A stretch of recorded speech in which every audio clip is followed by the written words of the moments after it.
News Kannada ವಾಹಿನಿಗೆ ಸ್ವಾಗತ. ಇತ್ತೀಚೆಗೆ ಕೆನರಾ ಕ್ಷೇತ್ರದ ಲೋಕಸಭಾ ಸಂಸದರು ಆದ ವಿಶ್ವೇಶ್ವರ ಹೆಗಡೆ ಕಾಗೇರಿ ಇವರು ನಗರದಲ್ಲಿ ಭಾರತೀಯ ಜನತಾ ಪಕ್ಷದ ಸದಸ್ಯತ್ವದ ಅಭಿಯಾನ ಕಾರ್ಯಕ್ರಮಕ್ಕೆ ಭಾಗವಹಿಸಿದ್ದು, ಇದೇ ಸಂದರ್ಭದಲ್ಲಿ ದಾಂಡೇಲಿ ಸಮಗ್ರ ಅಭಿವೃದ್ಧಿ ಹೋರಾಟ ಸಮಿತಿಯವರು ದಾಂಡೇಲಿ ತಾಲೂಕಿನ ವಿಷಯಗಳ ಬಗ್ಗೆ ಮನವಿ ಸಲ್ಲಿಸಲಾಗಿದೆ. ಈ ಹಿಂದೆ ದಾಂಡೇಲಿಯಿಂದ ಪ್ರಯಾಣಿಕ ರೈಲು ಸಂಚರಿಸ್ತಾ ಇದ್ದು, ಕೊರೋನಾ ವೈರಸ್ ಹರಡಿದ್ರಿಂದ ಎಲ್ಲ ಪ್ಯಾಸೆಂಜರ್ ರೈಲು ಸಂಚಾರ ಬಂದಾಗಿದ್ದು, ಈಗಾಗಲೇ ಮತ್ತೆ ಎಲ್ಲ ರೈಲುಗಳು ಪ್ರಾರಂಭವಾಗಿದ್ದು, ದಾಂಡೇಲಿಯ ಪ್ರಯಾಣಿಕ ರೈಲನ್ನು ಪ್ರಾರಂಭಿಸಲಿಲ್ಲ. ಈ ವಿಷಯ ಬಗ್ಗೆ ನಗರದ ವಿವಿಧ ಸಂಘಟನೆಗಳು ಹಲವು ಬಾರಿ ಮನವಿ ಸಲ್ಲಿಸಿ ಪ್ರತಿಭಟನೆ ಕೂಡ ನಡೆಸ್ತಾ ಬಂದಿದ್ರು. ಆದರೆ ರೈಲ್ವೆ ಇಲಾಖೆಯವರು ಯಾವುದೇ ಕ್ರಮ ವಹಿಸಲಿಲ್ಲ. ದಾಂಡೇಲಿ ನಗರವು ಪ್ರವಾಸಿ ಕೇಂದ್ರವಾಗಿ ಬೆಳೀತಾ ಇದೆ. ರಾಜ್ಯದ ವಿವಿಧ ಕಡೆಯಿಂದ ಪ್ರವಾಸಿಗರು ದಾಂಡೇಲಿಗೆ ಬರ್ತಾರೆ. ಆದ್ದರಿಂದ ಬೆಂಗಳೂರಿನಿಂದ ದಾಂಡೇಲಿಗೆ ಪ್ರಯಾಣಿಕ ರೈಲು ಪ್ರಾರಂಭಿಸಬೇಕು ಅಂತ ಮನವಿ ಸಲ್ಲಿಸಲಾಗಿದೆ.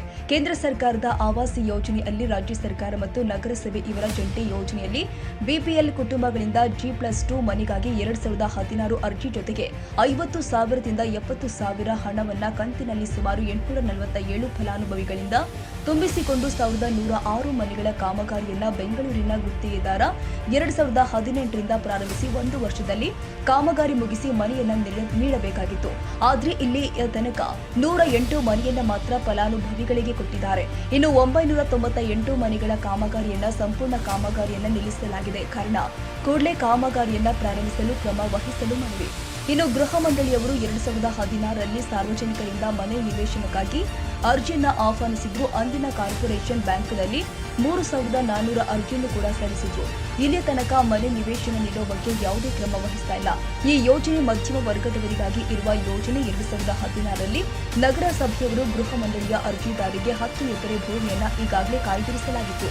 ಅತಿಕ್ರಮಣ ನಡೀತಾ ಇದ್ರೂ ಕೂಡ ನಗರಸಭೆಯವರು ಯಾವುದೇ ಕ್ರಮ ವಹಿಸ್ತಾ ಇಲ್ಲ ಎಂದು ಮನವಿ ಸಲ್ಲಿಸಲಾಗಿದೆ. ಮನವಿ ಸ್ವೀಕರಿಸಿ ಪ್ರಯಾಣಿಕ ರೈಲನ್ನ ಪ್ರಾರಂಭಿಸಲು ಈಗಾಗಲೇ ಸಂಬಂಧಪಟ್ಟ ಅಧಿಕಾರಿಗಳ ಜೊತೆ ಮಾತನಾಡಿದ್ದೇನೆ.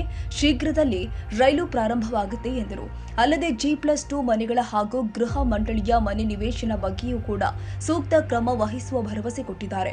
ಈ ಸಂದರ್ಭದಲ್ಲಿ ಹೋರಾಟ ಸಮಿತಿ ಪದಾಧಿಕಾರಿಗಳು ಆದ ಅಕ್ರಮ್ ಖಾನ್, ಅಶೋಕ್ ಪಾಟೀಲ್, ರಾಘವೇಂದ್ರ ಘಡಪ್ಪನವರ್, ಮೊಹಮ್ಮದ್ ಗೌಸ್ ಬೆಟಗೇರಿ, ಮುಜೀಬಾ ಜಬೀರ್, ಶಜಾದಿ ಕುಲ್ಸಪುರ್, ವಿಜಯಲಕ್ಷ್ಮಿ, ಅಕ್ಕಿ, ದತ್ತಾತ್ರೇಯ ಹೆಗಡೆ, ಶ್ಯಾಮ್ ಬೆಂಗಳೂರು ಸೇರಿ ಮತ್ತಿತರರು ಹಾಜರಿದ್ದರು.